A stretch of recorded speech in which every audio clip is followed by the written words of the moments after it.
ఆర్డర్సా? ఏటి అన్యాయం, ఏటి ఘోరం, ఏటి అక్రమం? మన ఊరి మున్సిపాలిటీ గురించి ఈ పేపర్లన్నీ దూదేకినట్టేకి పారేయడానికి కారణం ఎవరు? మున్సిపాలిటీ గోడౌన్లో అంత దొంగ సామాన్ దాచిన తొత్తు కొడుకెవరు? అక్కడ వండే మాత్రం బాబాయ్ ప్రాణాలు తీసిన పాపాత్ముడు ఎవరు? అసలు దీనికి అతనికి కారణం ఎవరని క్వశ్చన్ ఎత్తున్నాను. ఈ ఆలయ సంగతి ఇప్పుడు ఇక్కడికెక్కడ తేలిపోవాలా? ఇదిగో సింహాచలం అన్ని తేల్తాయి గాని సభామర్యాద పాటించి ముందా కుర్చీలో కూర్చోవయ్యా. ఇది కూర్చుంటే తేలే ఎవ్వరం కాదండి, మనిషి ప్రాణాలకు సంబంధించిన విషయం. ఏడు చైర్మన్ గారు, నా క్వశ్చన్కి మీరు ఆన్సరింగ్ ఇస్తారా, లేకపోతే నన్ను ఏరే మున్సిపాలిటీ ఎట్టేసుకోమంటారా? ఏంటి వాళ్ళకుంటే తమాసాలుగా చూస్తున్నారు. మున్సిపాలిటీ బోర్డు అంతా బజార్లు పడ్డాక ఇంకా కౌన్సిలర్లుగా ఈ కుర్చీలో కూర్చోడానికి సిగ్గాని వదిలేసినారేటి? అడగండి చైర్మన్ గారు ఎవరండి ఇవ్వాలని అడగండి. అదంటే క్వశ్చనింగ్. ఏమిటయ్యా జరిగిన దానికి నేనా బాధ్యుడిని? ఊళ్ళో ఉన్న అలగా జనానందరినీ తీసుకొచ్చి కోరంలో పెట్టాడు ఇది రవీంద్ర, అతను దీనికి బాధ్యుడు. చైర్మన్ గారు. అవునయ్యా, ఆ రోజు జనాన్ని వెంటేసుకొచ్చి నేను ఎంత చెప్పినా వినకుండా బాధ్యత నాది అని వాళ్ళందరినీ లోపలికి చేర్చావుగా, అందుకు అనిపించు ఫలితం. ఇంకో ఆర్డర్స్ గవర్నమెంట్ నిన్ను సస్పెండ్ చేసింది. చేసుకున్న వారికి చేసుకున్నంత మహాదేవ అని నా జనమో అని వెనకేసుకొచ్చావుగా. ఇప్పుడు ఆ జనం వల్లే నేను ఎత్తికి శతకోపం వచ్చింది. అందుకు నాయన శ్రీముఖం.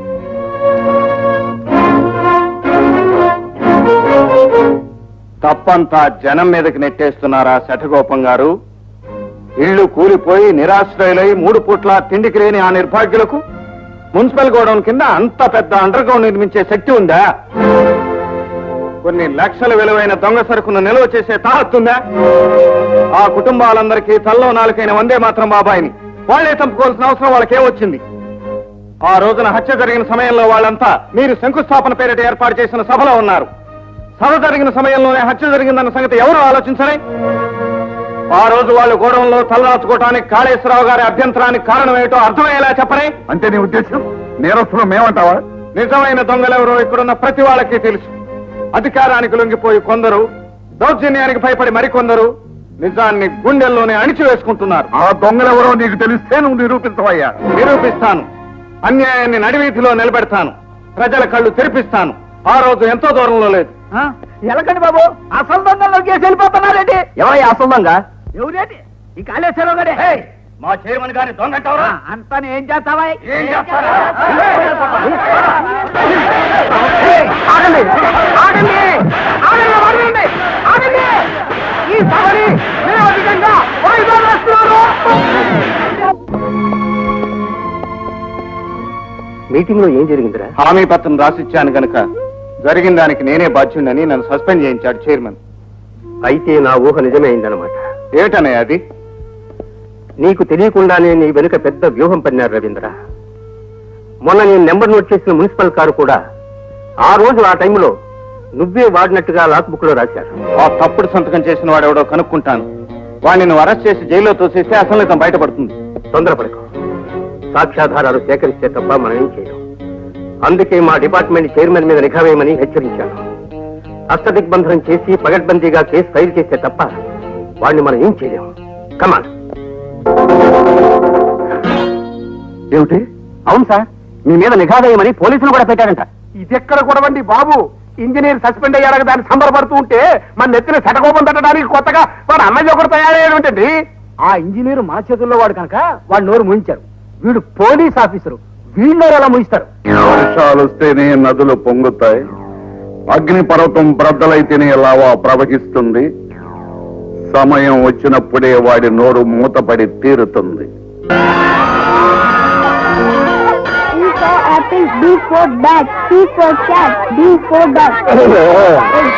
Good morning, good morning. కూర్చోండి కూర్చోండి. ఇంతకు ముందు మీకు భారతదేశ పిల్లల గురించి చెప్పాను కదా, మళ్ళీ చెప్తాను, రాసుకోండి. దక్షిణాన హిమాలయ పర్వతములు. అదేంటి మాస్టర్, హిమాలయాలు ఉత్తరాన్ని కదా ఉన్నాయి. భూమి తన చుట్టూ తాను తిరిగేటప్పుడు దక్షిణానికి మారింది. కూర్చో. సార్,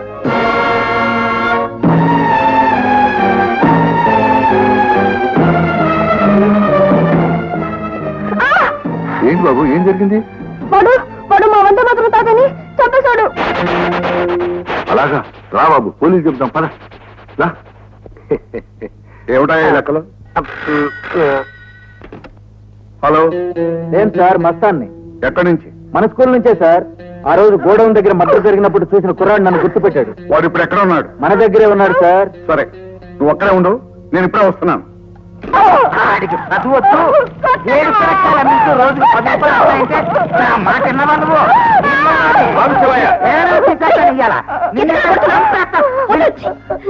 మా మురళి పొద్దుననగా బడికి వెళ్ళాడు, ఇంతవరకు తిరిగి రాలేదు. బడికి వెళ్ళాడని తెలిస్తే శివయ్య కొడతాడని భయపడి అక్కడే ఉండిపోయి ఉంటాడు. అలాగా, కంగారు పడ గంగమ్మ. స్కూల్ దగ్గరికి వెళ్ళి మురళిని మేము తీసుకొస్తాం. రా రజని. భయపడద్దు.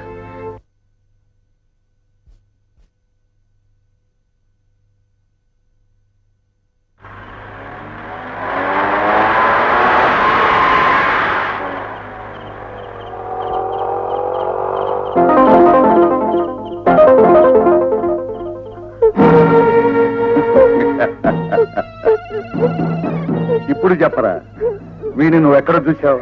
అబ్బే, నేను చూడలేదండి. ఇప్పుడు చెప్పు, నన్ను చూడలేదు? చెప్పు. చూశానండి.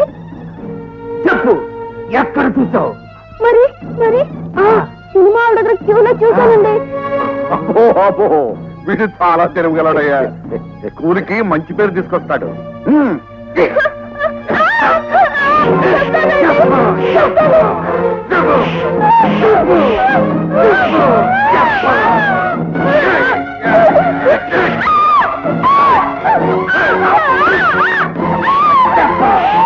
ఇప్పుడు చెప్పు, ఎక్కడ చూసావు నన్ను? చెప్తాను. మున్సిపల్ గొడవల్లో వందే మాత్రం తాతని కొడుతుండగా చూశాను. ఏమండోయ్, ఇంత పచ్చినిదం దాచుకున్న వీడి నోరు మాట్లాడటానికి వీల్లేదండి. శతకోపం పెట్టేయాల్సిందే. అవును కదా మరి. వాడి నోట్లో యాసిడ్ పోసి.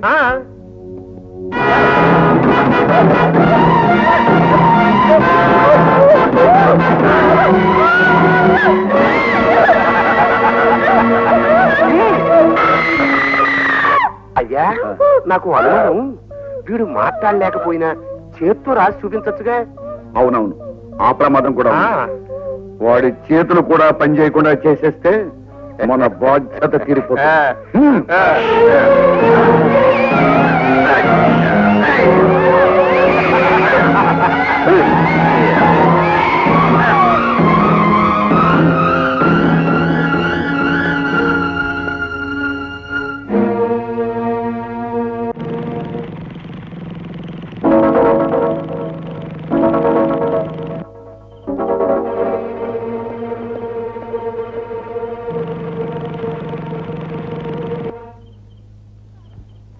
రజని, నువ్వు ఆ పక్క నుంచి క్లాస్ రూమ్ లో వెతుకు, నేను ఈ పక్క నుంచి వెతుక్కుంటూ సరే. వస్తాను.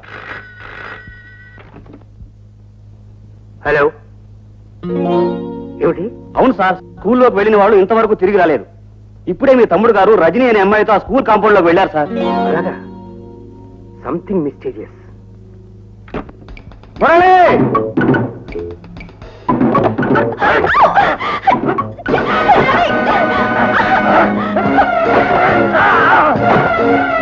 మురళి!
అన్నయ్య,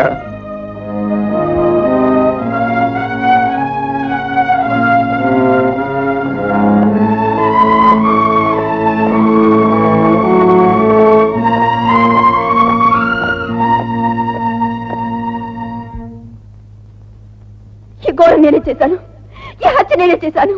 నన్ను వెంటనే ఉరి తీయించండి. నేను రక్తం కళ్ళు చూసిన రాక్షసిని, ప్రాణాలు తీసిన పాపాత్మురాల్ని. నా పాప నన్ను దగించి వేయక ముందే నన్ను ఉరి తీయించండి. నన్ను వెంటనే ఉరి తీయించండి. నన్ను వెంటనే ఉరి తీయించండి. చూడమ్మా రజని, నువ్వు న్యాయం కోసం కోర్టుకొచ్చావు. జరిగిందేమిటో కోర్టు వారికి చెప్పు. వారు సానుభూతితో పరిశీలించి ఏ పరిస్థితిలో నువ్వు ఈ హత్య చేసావో అర్థం చేసుకుంటారు. వద్దు, నన్ను ఈ పాపం నుంచి కాపాడడానికి ప్రయత్నించకండి. నా మీద జాలి చూపించకండి. బ్రతికున్న ప్రతి క్షణం నరకాన్ని అనుభవిస్తున్న నాకు విముక్తి కలిగించండి. యువర్ ఆనర్, నా క్లయింట్ మానసిక పరిస్థితి సక్రమంగా లేనందువల్ల కేసు వాయిదా వేయవలసిందిగా కోరుతున్నాను. గ్రాంటెడ్.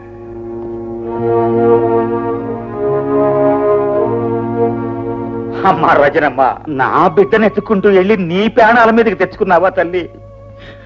కట్టుకున్న దాన్ని మంచాన పడేశాడు, కన్న బిడ్డని దూరం చేశాడు. ఇప్పుడు నిన్ను కూడా మాకు దక్కనివ్వకుండా అన్యాయం చేస్తున్నాడమ్మా ఆ దేవుడు. నా బిడ్డ నీకు దూరం చేసింది దేవుడు కాదు శివయ్య, ఆ రాక్షసులు. అవును, వాళ్ళే మురళిని దాచేశారు. వాళ్ళని విడిచిపెట్టను. వేనకు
రవీంద్ర, లాయర్ గారు, రజని నిరపరాధమే క్లూ ఏమన్నా దొరికిందా? క్లూ కాదు నాయనా, నువ్వు తగిలించిన కేసుకి ఫ్లూ జ్వరం వచ్చి నీ అడ్వాన్స్ నీకు తిరిగి ఇచ్చేద్దామని వచ్చాను. ఇదేమిటండి, కేసు మధ్యలో వదిలేస్తారా?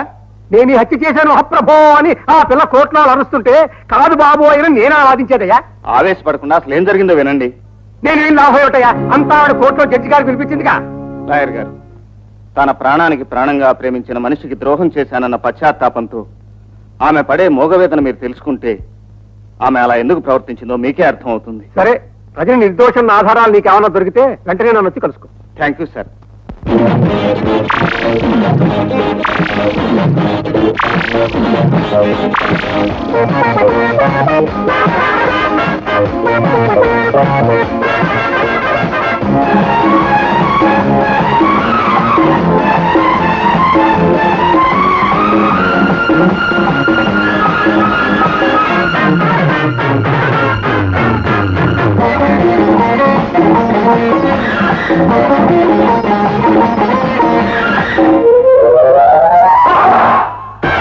అమ్మల్ల మొగ్గ పిల్ల బుగ్గ తాటితగా ఏది కాదు ప్రేమ కలరు. అమ్మల్ల మొగ్గ పిల్ల బుగ్గ తాటితగా ఏది కాదు ప్రేమ కలరు.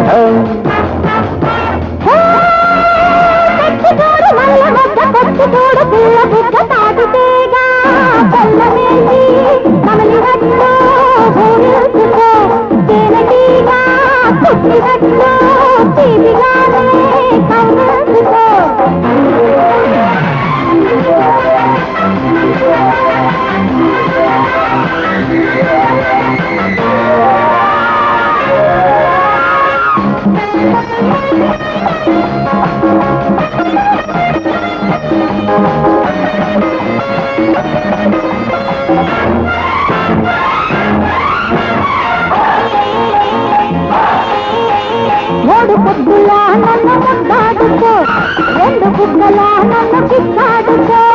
నేనై ప్రేమించుకోనా, ప్రేమై పెళ్ళాడుకోనా. గట్టు కట్టేసుకో కలికాలం, గంటగా ఉండిపో కలకాలం. లేదు కాదు విడిచిపెట్టి లేత ఏడు రెచ్చగొట్టి అల్లుకోరా పిల్లలారా పల్లెటూళ్ళ పల్లెలలో. ఇల్లు కానా పిల్లదానా నిన్ను దాచే సందిళ్ళకు మల్లె మొగ్గ పిల్ల బుగ్గ తాడితేగా ఏది కాదు ప్రేమ కలర్హం. పట్టుకోడు పిల్ల బుగ్గ తాటితేగా బెల్లమేసి నమిలినట్లు ఊరేసుకో చెవిటిగా పుట్టినట్లు తీపిగానే కౌలేసుకో.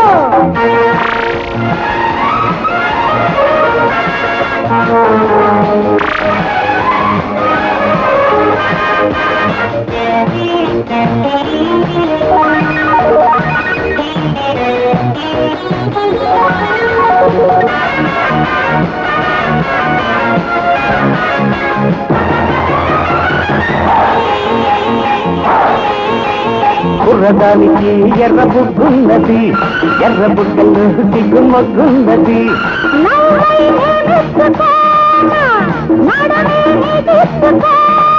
తెరచాటెందు రసాని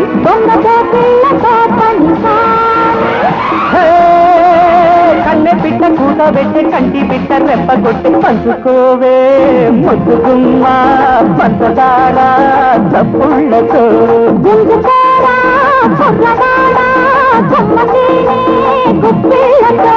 మల్లె మొగ్గ పిల్ల బుగ్గ తాటితేగా ఏరీ కాదు ప్రేమ కలర్హం. పట్టుకోడు పిల్ల బుగ్గ తాటితేగా బెల్లమేసి నమిలినట్లు ఊరేసుకో చెవిటిగా పుట్టినట్లు తీపిగానే కౌలేసుకో.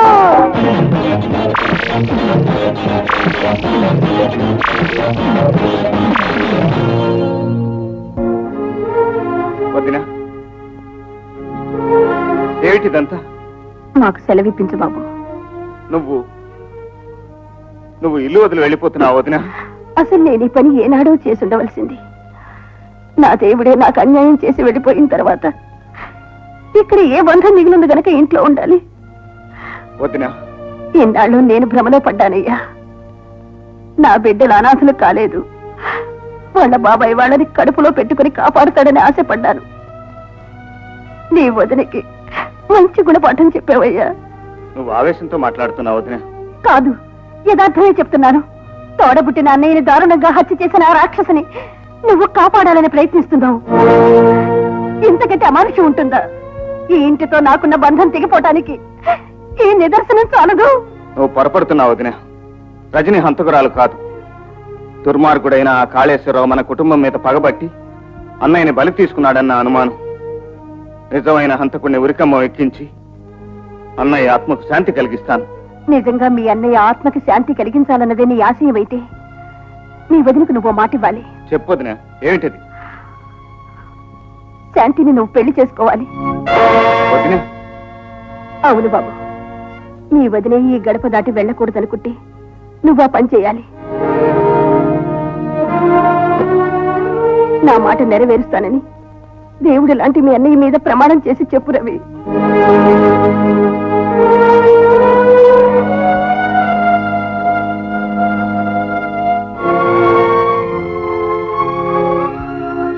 నేను వేస్తున్నది తప్పటడుగని తెలిసినా నీ కోరిక తప్పకుండా తీరుస్తాను వదినా. అనపూర్ణ, అనపూర్ణ, నేను ఇంట్లో లేనప్పుడు వీధి తలుపు తెరవద్దని చెప్పానా లేదా? మొగుడు సత్యం ఒత్తుకుంటుంటే రంకుమ వచ్చి రాళ్ళేసేట. ప్రాణాల మీకు వచ్చి నేను ఏడుస్తుంటే నీకెప్పుడు అదే ఛాస. అబ్బా, నాకిప్పుడు మూడ్ లేదే, నన్ను విసిగించకు. రజని, రజని, నువ్వెలా వచ్చావు? నీ పీక తప్పించాలని తప్పించుకొనొచ్చండ్రా. అన్నపూర్ణ, అన్నపూర్ణ, అన్నపూర్ణను ఆవకాయ పచ్చడి తెమ్మనే వాళ్ళ అమ్మగారింటికి పంపించండ్రా. చెప్పు, మురళిని ఎక్కడ దాచావో చెప్పురా. నాకు తెలియదు. తెలీదు అన్న మాట మరొకసారి అన్నావంటే తెలియని లోకానికి వెళ్ళిపోతావు. చెప్పురా. చెప్తాను. ఆ కుర్రాన్ని, కుర్రాన్ని, ఆ కుర్రాన్ని. అయ్యా కాళేశ్వరరావు,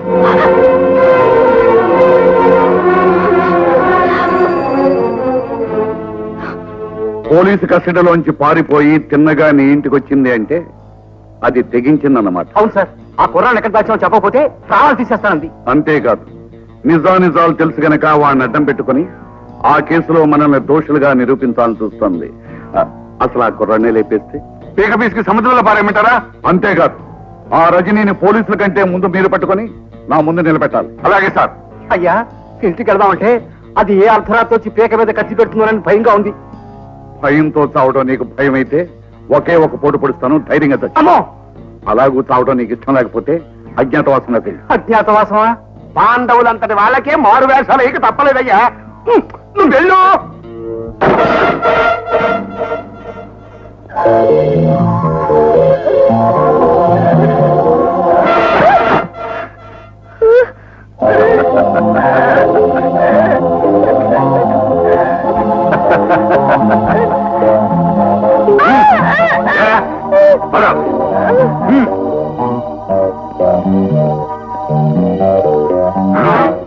ఒరే పిస్తోలు, చెప్పడానికి నోరు, రాయడానికి చేతులు లేని ఈడు చచ్చినా బతికినా ఒకటేరా.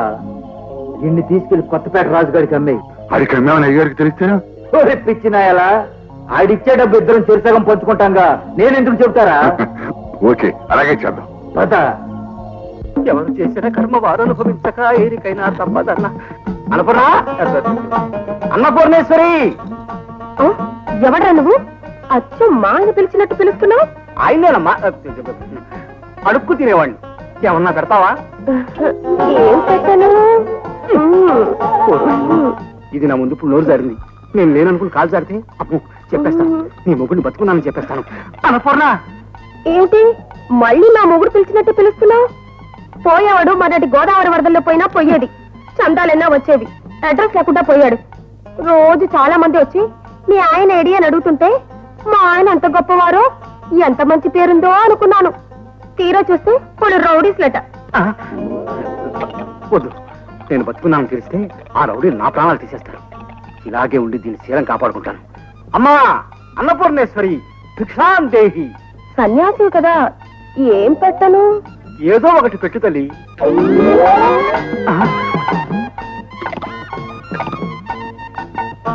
మొగుళ్ళు ఎందుకు కావాలి ఎందుకు తీసుకురస్తాను.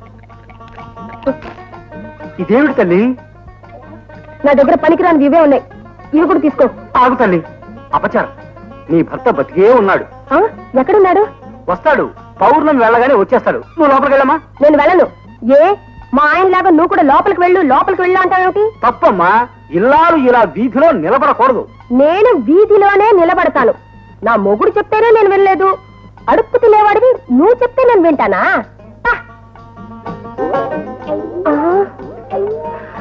ఓరి నాయనో, ఇది వెళ్ళలేదు. ఈ ఇంటి ఎదురుగానే కూర్చుని దీని శీలం కాపాడుకుంటాను.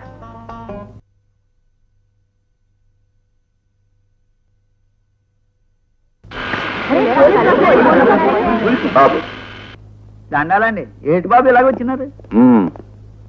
కూలిపోయిన బిల్డింగ్ లో మీతో పాటు రజని కూడా ఉండేది కదూ? అవును బాబు, మా 37 కుటుంబాలకి ఆవిడే దేవత. ఇప్పుడు మీకాడే స్టేషన్ లో ఉంది కదా. ఆవిడ పోలీస్ కస్టడీ నుంచి పారిపోయింది. మీలో ఎవరైనా ఆవిడకి ఆశ్రయం ఇస్తే ఆ అమ్మాయితో పాటు మీరు కూడా నేరస్తులవుతారు. ఆవిడ ఆచూకి ఏమాత్రం తెలిసినా వెంటనే మాకు తెలియచేయాలి. అట్లాగే బాబు. అర్థమైందా? పోనీ. ఓం ఆదిశక్తి స్వరూపిణే నమః. నైవేద్యం సమర్పయామి.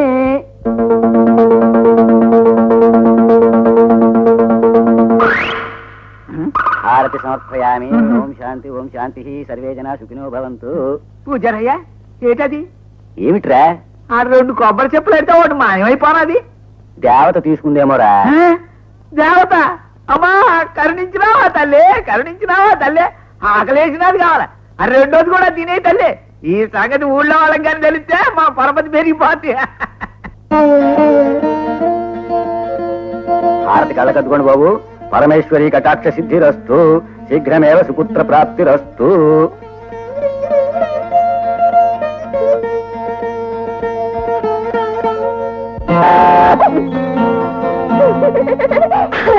మీరా ఏమిటి ఇలా వచ్చారు?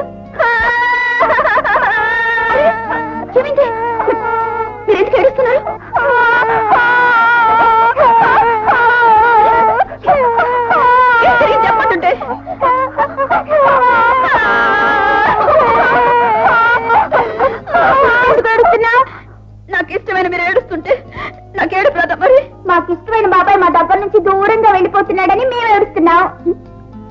మీ బాబాయ్ మీకు దూరం అయిపోతున్నాడా? అవును, మా అమ్మ నాన్న నీకు బాబాయ్కి పెళ్లి చేస్తున్నారుగా. మీ బాబాయ్కి నాకు పెళ్ళ? యాదగిరి గుట్టలో పెళ్లి చేయాలని మా అమ్మ మొక్కుకుందంట. యాదగిరి గుట్టలో మీ బాబాయ్కి నాకు పెళ్లి.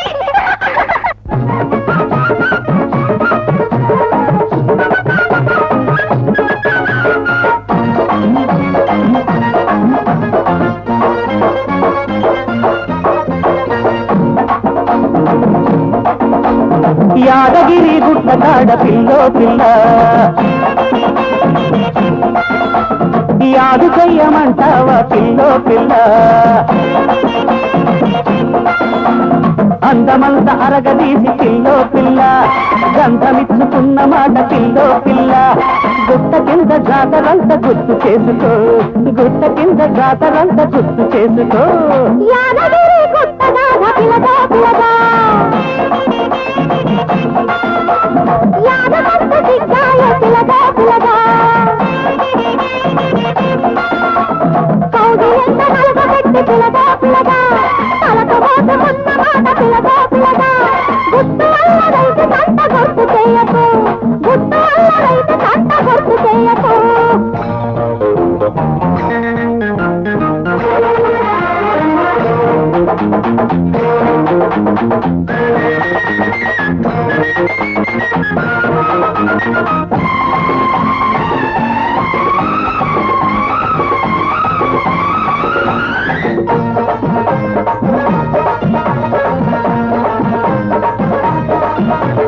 కింద మీద పడితే ఏమైతది పక్కలో జాబిలే బస్సున్నది చెట్ట పట్ట కడితే ఏమైతది మెత్తగా పల్లమే చదువైతది ఈడు జోడు ఏమన్నది చెట్టుకో పుట్టకో చెట్టుకో పుట్టకో పిట్టలా జంటలా సాగిపోతుంటే సందమామ తొంగి చూసింది సాధమేమ సాగిపోతుంటే సందమామ తొంగి చూసింది సాధమేమ యాదగిరి గుట్ట కాడ పిల్లో పిల్ల యాడు చెయ్యమంటావా పిల్లో పిల్ల కౌగిలింత నలుగబెట్టి పిలగా పిలగా తలకబోత ఉన్న మాట పిలగా పిలగా గుట్ట కింద జాతరంత గుర్తు చేసుకో గుట్టు వల్ల రైతు సంత గుర్తు చేయకు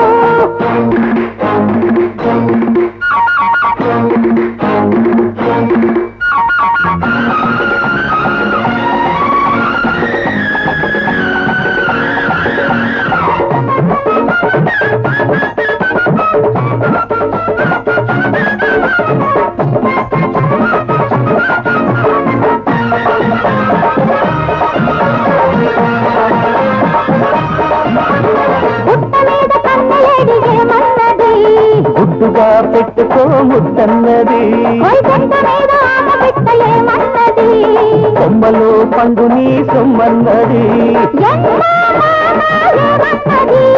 రెండు బలపేలెమ్మన్నది కొండలో కోనలో కొండలో కోనలో వాగులై వంకలై రెచ్చిపోతుంటే చందమామ ఇచ్చి కవ్వించే కన్న ప్రేమ రెచ్చిపోతుంటే చందమామ ఇచ్చి కవ్వించే కన్న ప్రేమ యాదగిరి గుట్టగా పిలగా పిలగా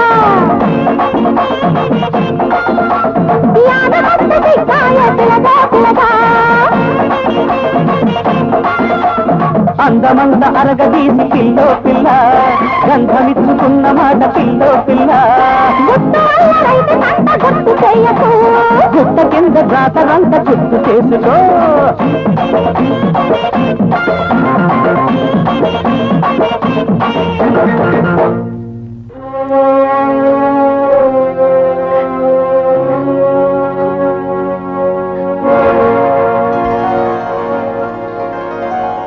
ఈ కలికాలంలో దేవత ప్రసాదం తిందని నాకు తెలదేటమ్మా. నువ్వు కొబ్బరి చెప్ప తీయడం నన్ను చూసినాను, కానీ రవీంద్ర బాబు నట్టుకొచ్చే వరకు నువ్వు వేడే ఉండాలని తెలియనట్టు నాటకం ఆడినాను.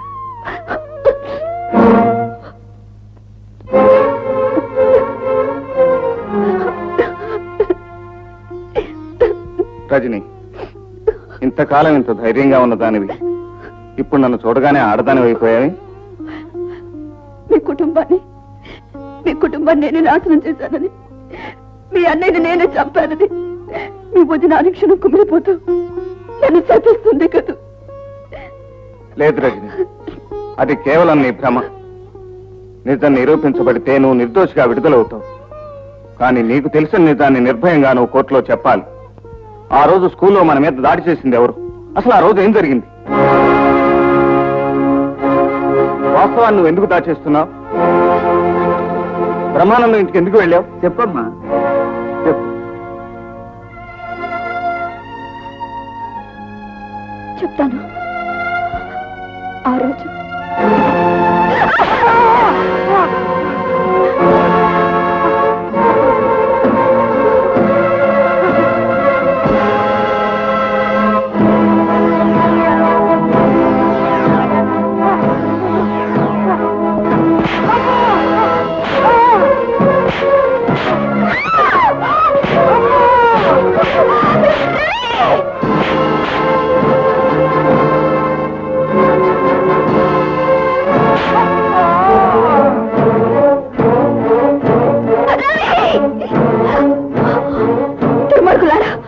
అన్యాయంగా ప్రాణాలు పొట్టలు పెట్టుకున్నారు.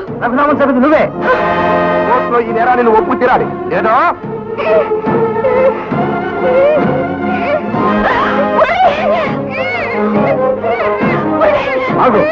ఈ నేరాన్ని నువ్వు నెత్తిన వేసుకుని వెళ్ళపోతే వేలాడుతున్న ఈ పసివాడి తన నేల రాలిపోతుంది. అయితే నువ్వే ఈ నేరం చేశానని ఒప్పుకో.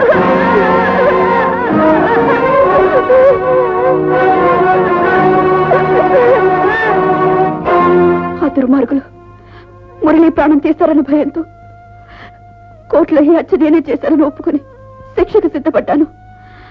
కానీ నాకు శిక్ష పడినా మురళిని ప్రాణాలతో ఉంచాలన్న భయంతో దౌర్జన్యంగానే నిజాన్ని నిరూపించాలని కస్టడీ నుంచి పారిపోయి వచ్చాను. ఈ పూజారి గారి సహకారంతో ఈ దేవత నీడలో రహస్యంగా ఉన్నాను. బాబు, ఏంటి బాబు? పాపాత్ముల్ని సంహరించడానికే ఆ దేవత ఈ ఆయుధాన్ని ధరించింది. దేవుళ్ళంటే అన్నయ్య ప్రాణాలు తీసిన ఆ కాళేశ్వరరావుని చంపి ప్రతీకారం తీర్చుకుంటాను. నిజమే బాబు, ఆ దుర్మార్గుని సంపదని మేము ఎవరో అడ్డం పడం. కానీ మీరు అట్టా చేస్తే వాళ్ళ చేతుల్లో ఉన్న మురళి అయితే అవుతాడు. అది ఆలోచించు బాబు. అవును రవి, మొదటి మురళిని కాపాడి ఆ తర్వాత ఆ నీచులకి బుద్ధి చెప్పు.